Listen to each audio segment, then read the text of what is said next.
Talk, Friday Talk. Pers memegang peran penting dalam pilar demokrasi. Nah, khususnya pada hari pers kali ini, Friday Talk kedatangan salah satu tamu paling istimewa yang memahami pers di Indonesia sebagaimana mestinya, yaitu dari Dewan Pers, langsung kepada Pak Agung.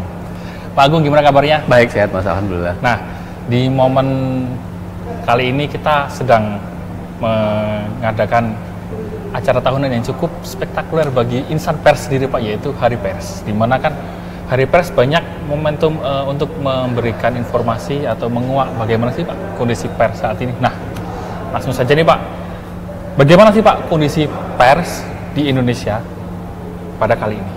Iya, baik, terima kasih. Para pemirsa Antara TV, kalau kita melihat situasi saat ini, jujur memang Indonesia dalam posisi yang booming dengan teman-teman hadirnya media online. Ya.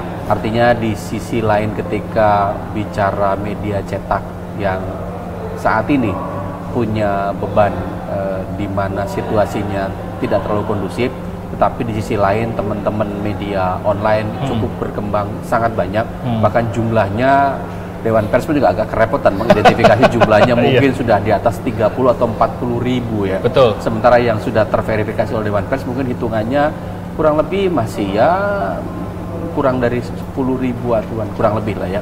Ini menjadi momen penting bagaimana memaknai, menyikapi dengan tumbuh berkembangnya media. Tapi kita bersyukur sebetulnya secara umum Indonesia masih menjadi rujukan dalam artian indeks kemerdekaan pers Indonesia juga cenderung tiap tahun relatif meningkat. Tahun 2022 yang kemarin kami rilis juga ada perbaikan yang cukup signifikan. Artinya ini menunjukkan juga dari sisi kemerdekaan pers, kebebasan pers yang hari ini ada terus berkembang dengan relatif cukup baik. Nah, salah satu momentum yang saya tangkap nih, Pak, tadi dari pernyataan Pak Agung bahwa pers tumbuh sangat pesat di Indonesia, khususnya online.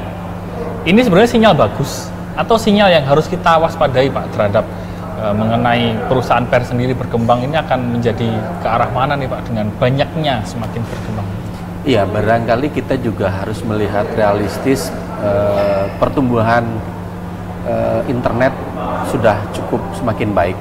Kalau kita lihat data jumlah penduduk Indonesia, kita ambil rata-rata 247 jutaan, pengguna jaringan internet itu sudah sekitar 202 juta. Artinya punya potensi yang cukup dominan, sehingga dirasa perlu juga, dirasa dianggap signifikan juga, kemudian platform berkonvergensi ya, dari konvensional, dari cetak gitu kan, kemudian beralih ke penggunaan online. Nah, pertanyaannya menarik tadi, apakah ini disyukuri, musibah atau anugerah gitu kan? Berarti kan jadi dua mata pisau. Ya, artinya itu yang nyatanya ada. Jadi kami terus mengingatkan bahwa konvergensinya boleh berubah, tetapi tidak dalam posisi kemudian teman-teman melupakan bahwa jurnalis itu bekerja sesuai dengan kode etik jurnalistik. Betul. Ini menjadi penting. Jadi dalam membuat berita tidak bisa kemudian menaifkan hal yang saya sampaikan tadi. Jadi membuat berita tidak berdasarkan katanya, rasanya, atau sepertinya. Bagaimanapun juga jurnalis, wartawan ketika bekerja tentunya mengedepankan etika pers. Itu menjadi penting. Nah, kalau dari Dewan Pers sendiri, Pak, kalau indeks kemerdekaan pers mungkin diukur dari banyaknya istilahnya poin ya, Pak, yang dari keragaman, misalnya dari faktor ekonomi politik, terus kemudian ada faktor-faktor yang lain yang mungkin bisa disimpulkan menjadi satu nilai. Kalau dari Dewan Pers sendiri nih, Pak, semakin banyak nggak sih, Pak, laporan terhadap pelanggaran pers sendiri khususnya di tahun ini dibandingkan tahun-tahun sebelumnya? Iya. Nah, bicara tentang pelanggaran, memang kita mencatat di tahun 2022 kurang lebih ya, hampir 700 mendekati 800 aduan yang disampaikan, dan memang ini menjadi catatan serius bahwa dari aduan tersebut jumlah yang terbesar mungkin 90 sekian persen adalah dari teman-teman media online. Ini menjadi concern betul gitu kan, dengan berbagai pelanggaran. Memang kita melihatnya banyak sekali pelanggaran, misalnya terkait dengan tidak cover both side. kemudian narasumber yang juga tidak kredibel, kemudian juga terkait baik mungkin. Kalau itu sudah pasti dalam Pasti, artian begini ya. Kami melihatnya mereka juga sumbernya itu dalam mengutip yang lebih banyak, apalagi dalam 2 tahun terakhir ada pandemi menjadi pembenaran.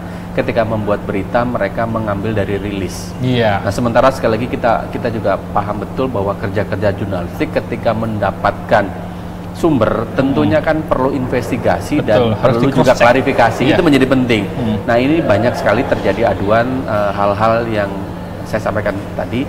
Di tahun 2022 kurang lebih lah hampir 800, dan sekali lagi ini menjadi catatan pembinaan kita bersama teman-teman media online. Potensinya cukup besar sekali, hampir 90% itu adalah teman-teman media online. Ya. Nah kalau tadi kan industri media khususnya media online berkembang, seharusnya ini kan diimbangi dengan kemampuan teman-teman sumber daya manusianya khususnya pewarta itu untuk menjadi lebih jago atau lebih memahami etika pers.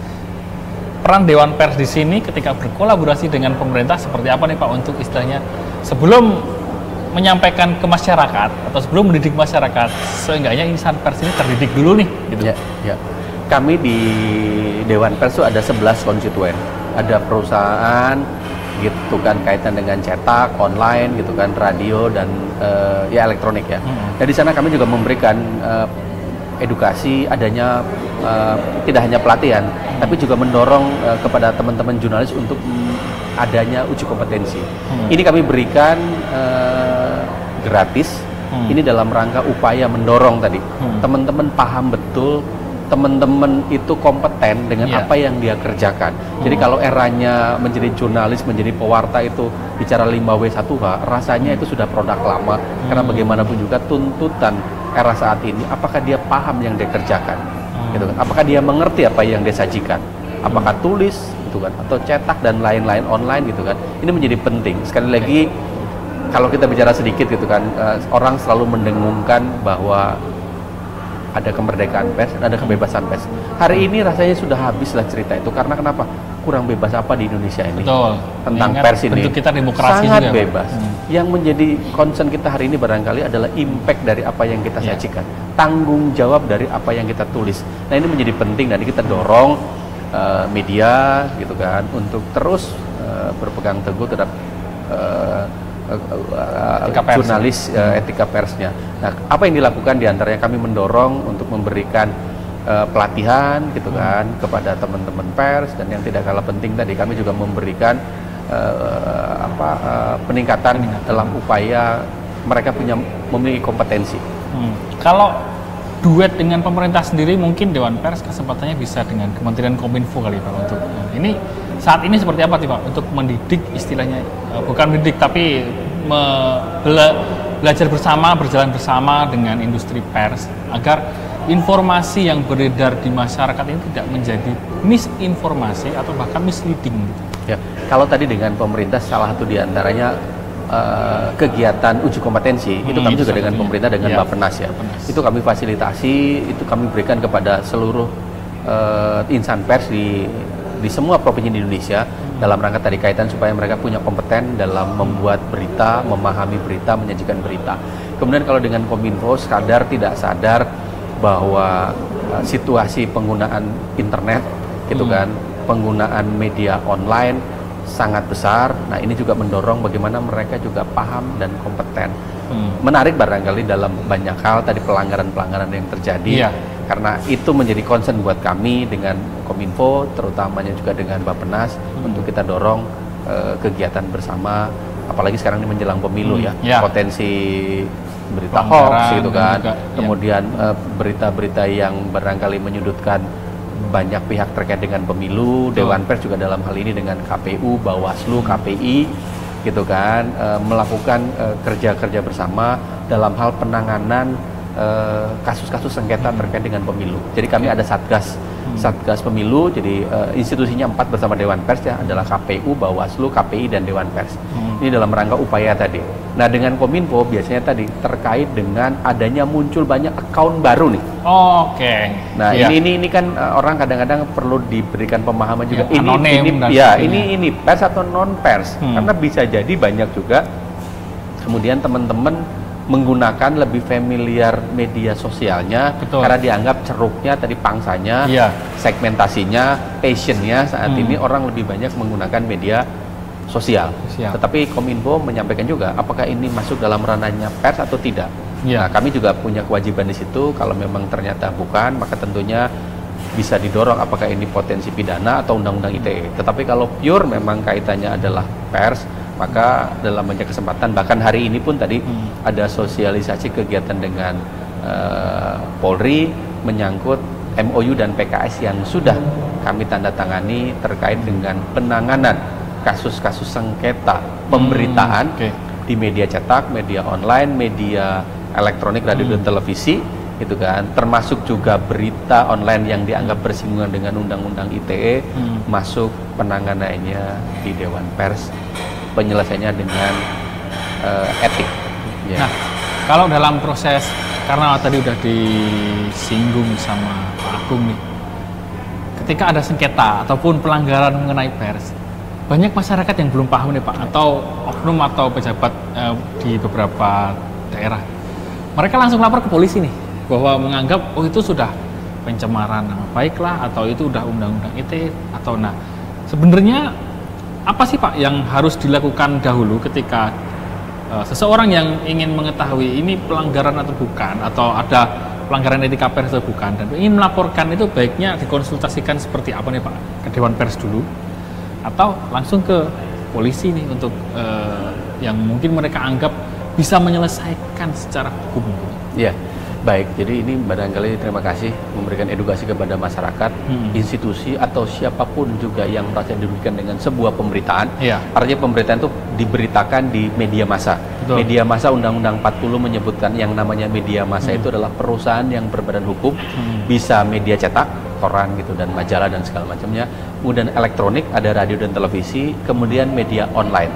Maka sekali lagi, ketika orang merasa dirugikan di sebuah berita yang tayang di platform tadi, maka kami mengingatkan gitu kan, mengedukasi, bisa menyampaikan hak jawabnya kepada medianya. Medianya juga otokritik. Kalau memang betul ada kekeliruan yang disadari, maka segera melakukan koreksi terhadap pemberitaan. Tetapi bisa aja di potensi itu tidak terselesaikan, maka Dewan Pers di era sekarang juga memberikan kesempatan di online ya. Kalau ada yang merasa dirugikan, bisa mengadu via online kepada Dewan Pers terkait keberatannya apa, beritanya kapan, di media mana, apa yang diberitakan yang dianggap merugikan. Itu bisa dilakukan. Tetapi bisa juga misalnya orang mengadu langsung kepada Dewan Pers. Nah, apa yang dilakukan? Dan kami ingatkan bahwa tentunya karena ini adalah sengketanya sengketa pers terkait dengan sebuah pemberitaan, maka punya ekspektasi yang sama juga. Penyelesaiannya pastinya adalah penanganannya etik.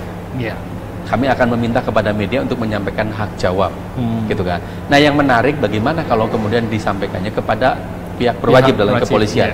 Nah, hari ini tadi menegaskan juga sepakat bahwa ketika aduannya diterima oleh teman-teman di pihak aparat penegak hukum, maka sepakat kalau dasar aduan dari tadi masyarakat, institusi atau lembaga karena sebuah pemberitaan di media massa, maka mereka sepakat sebelum prosesnya lebih lanjut, mereka menyerahkannya kepada Dewan Pers untuk dinilai apakah ini potensinya memang pelanggaran etika pers atau memang murni hukum nih. Gitu. Yang menarik sebetulnya adalah ketika kemudian di blending kaitan dengan persoalan aduan di media sosial. Nah, ini juga tadi baru kita bahas juga, baru selesai terkait dengan hal itu. Bisa jadi media utama, media massa tadi, dia juga melihat situasi hari ini, packagingnya yang menarik, penggunaan media sosial, maka boleh saja media mainstream, media utama mempunyai media platform media sosial, sepanjang ditautkan atau dicatatkan medianya punya, media sosialnya, Artikelnya itu ya. ya. Atau bisa jadi personnya. Kita barangkali misalnya bekerja di sebuah media, Ya. entitas medianya mencantumkan media sosialnya. Tetapi saya yang bekerja di situ juga boleh menggunakan itu sepanjang memang ditautkan di media utamanya. Oke. Itu tidak masuk dalam potensi undang-undang ITE. Oke, berarti tantangan new media ini Ya. sepertinya menarik ya, Pak. Ya. Karena kami sendiri Insarpes juga mengalami itu, Bu, bahwa kita sudah kehilangan privilege untuk menyebarkan informasi. Dimana kalau zaman dulu kan privilege itu dimiliki oleh jurnalis. Sekarang setiap orang berhak menyebarkan informasi walaupun melalui media sosial. Nah, tapi tadi menarik sempat Pak Agung menyebut bahwa ini akan jelang pemilu nih.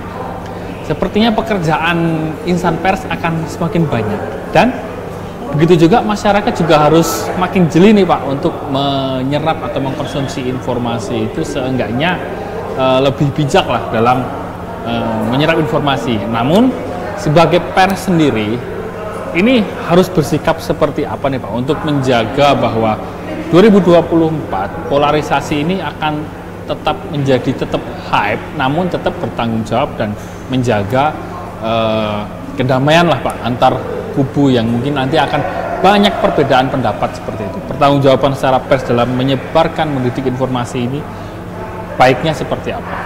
Iya, tidak ada pilihan dalam artian apa yang diatur sampai hari ini tetap sama. Artinya gini, secara pribadi orang punya pilihan untuk memilih di pemilu, di pilkada, itu adalah hak pribadi. Tetapi kepada teman-teman insan pers yang bekerja sebagai jurnalis, sebagai wartawan, maka sekali lagi independensi menjadi penting. Karena sekali lagi ketika teman-teman terlibat tim sukses atau lagi kemudian lebih dari itu menjadi calon legislatif, maka kami mengingatkan untuk berhenti cuti setidak-tidaknya selama kurun waktu itu. Walaupun sebetulnya ambigu kalau menurut kami, karena kenapa? Menurut saya kalau sudah memang pilihan ya sudah jangan kembali lagi. Berhenti aja ya. Ya, jadi jangan di-challenge gitu kan. Sudah selesai. Nah, ini menjadi penting karena sekali lagi ini menandakan posisi kita clear gitu kan, tidak dalam posisi ambigu. Yang kedua yang tidak kalah penting barangkali adalah medianya sendiri. Ini juga menjadi penting bagaimana newsroom, redaksi punya pegang kendali. Karena kenapa? Jangan sampai kemudian ini terseret-seret. Jadi bisa saja barangkali pemilik itu terlibat sebuah partai politik. Betul. Itu pilihan. Pemilik medianya. Tetapi pemimpin redaksi, newsroom itu clear. Karena terus terang, kalaupun itu dipaksakan dan mungkin kita akan bertanya buktinya ada Pak, malu-malu tapi mau kelihatan di layar gitu kan. Saya jamin yang dirugikan bukan hanya pembaca, pemirsa, penonton, tetapi juga media yang bersangkutan. Karena apa? Begitu terindikasi berafiliasi kepada satu pilihan, sementara di luar sana juga orang banyak pilihan yang berbeda, tentunya akan meninggalkan apa yang disajikan. Dan tentunya ini berimplikasi pada orientasi bisnis. Ini kalau kita bicara orientasi bisnis. Tapi kalau bicara tadi independensi, maka sekali lagi kami mengingatkan teman-teman jurnalis untuk berpegang teguh pada kode etik jurnalistik, gitu kan. Kemudian ketika memang tergiur dengan pilihan politik, gitu ya, tanggalkan itu. Dan itu menjadi penting. Walaupun sekali kalau buat kami pribadi, saya boleh berpendapat sebaiknya jangan bolak-balik. Iya, tidak, gitu kan. Kalau ini karena itu posisinya menjadi abu-abu ya. Karakternya seperti apa nih? Itu. Yang menarik lagi barangkali kita juga memberikan penekanan teman-teman situasi yang di depan mata, mudah-mudahan tidak terulanglah cerita tahun 2019 dan sebelumnya, bagaimana euforia politik kemudian berimbas pada situasi yang sampai dengan beberapa waktu rasanya masih ada situasi yang rasanya belum tertuntaskan. Saya rasa itu bukan dari media secara langsung ya, biasanya itu terjadi pada teman-teman media sosial lah ya. Karena kalau teman-teman media pasti begitu ada pelanggaran ada sanksinya. Tapi media sosial itu yang kita tidak bisa kita antisipasi, makanya tadi ada hoax dan segala macam. Jadi itu menjadi penting untuk teman-teman pers gitu kan, untuk pengelola media gitu kan, untuk meneguhkan. Saya tidak sepaham bahwa Pak boleh dong kita mengadop seperti kayak di luar negeri gitu ya, media yang berafiliasi jelas. Ketika mendukung A, B, B, kita enggak. Kita tidak dalam posisi menduplikasi itu. Karena paham kita demokrasi mungkin ya Pak, dan pers juga jadi pilar dari demokrasi. Dan sekali lagi betul itu, karena kita menjadi bagian dari pilar demokrasi. Kalau kita juga ikut terlibat, terus siapa yang mau mengawasi gitu kan? Itu menjadi penting. Itu filosofi yang harus dipahami oleh teman-teman jurnalis, pengelola media juga. Iya. Jurnalisnya bisa paham, cuman newsroomnya terkontaminasi, apalagi Iya. pemiliknya ikut campur, Iya. itu menjadi persoalan sangat serius. Nah, ini cukup menarik ketika kita berbicara pemilik yang berafiliasi juga dengan salah satu parpol mungkin nantinya yang akan bertarung di 2024. Sehingga pekerja lapangannya atau jurnalisnya jadi sedikit juga agak ambigu ini Pak. Ini gimana nih sikap kita terhadap pemilik dan itu kadang dipertanyakan sama pembaca Pak, dan pembaca itu kan masyarakat di mana memang konsumsi pers itu terbesar harusnya memang masyarakat awam. Nah, bagaimana nih Pak mendidik atau memberitahu masyarakat yang pengen tahu kalau bagaimana sih masyarakat tahu ini afiliasi politiknya seperti apa, atau cara membaca atau cara melihat background berita itu untuk memberi masyarakat paling enggak memberi pengetahuan sedikit Pak, bahwa membacanya jangan setengah-setengah gitu, harus utuh dan harus jeli. Apa nih Pak yang harus disampaikan oleh masyarakat agar memahami hal itu? Ya, saya rasa hari ini masyarakat sudah sangat cerdas ya. Artinya melihat bahwa ketika tayangan, ketika tulisan gitu kan berulang-ulang menyampaikan sesuatu pesan makna yang sama, maka tentunya sudah pasti masyarakat juga punya pilihan lain ketika dia tidak sepaham dengan apa yang dipilih keyakinannya. Iya, jadi dan sekali lagi menurut saya yang dirugikan bukan hanya masyarakat. Saya jamin media sangat dirugikan. Karena kenapa? Ya tadi ketika tidak dalam posisi sama pemilihannya, sama alternatifnya, maka akan ditinggalkan. Tapi apakah sudah menjamin Pak ketika coba deh cek apakah media itu sudah verifikasi Dewan Pers atau belum?